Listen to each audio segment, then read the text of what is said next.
হাসনাত আব্দুল্লাহর কথাগুলা আমার কাছে অনেক ভালো লাগছে। সবাই কথাগুলো শুনে যাবেন।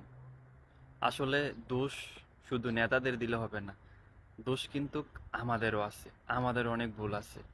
হাসনাত আব্দুল্লাহ যে কথাগুলা বলছে অনেক সুন্দর কথা বলছে। চলুন আমরা হাসনাত আব্দুল্লাহর কথাগুলা শুনি। নেতা 5 বছর খারাপ, কিন্তু আপনার যেই দিন নিজের হাতে একদিন ক্ষমতা ছিল ওই দিন কি আপনি ভালো ছিলেন? নেতার তো 5 বছর ক্ষমতা ছিল, কিন্তু আপনারও তো খোদা একদিন ক্ষমতা দিছিল, দিছিল কিনা? কিন্তু আপনি একদিন ক্ষমতা পাই তো এটারে আপনি পুষাই লেছেন। এই কারণে আমাদের নিজের দায়িত্ব।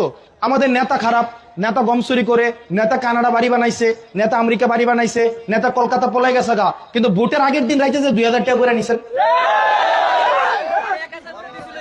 কত করে? 1000 টাকা করে দিচ্ছে। আমি শুনছি গতবার নাকি এমন হয়েছে যে রাতের 3টার দিকে দরজা টোকা দেয় বাড়ি থেকে, আর ভিত্তিতে আমরা 6 জন। তো আপনার হাতে যদি 5 বছর ক্ষমতা যায় তাহলে আবার চিন্তা করেন কি করবেন। এবারও তো ইট্টি খাইছে, আপনি তো মারিডিও খাই নেবেন। তার মানে কি এই পুরা আমি নেতা খারাপ নেতা খারাপ নেতা খারাপ বই কইলাম, ও নিজের আমলও তো দেখতে হইব। নিজের আমল দেওয়ার লাগতো না।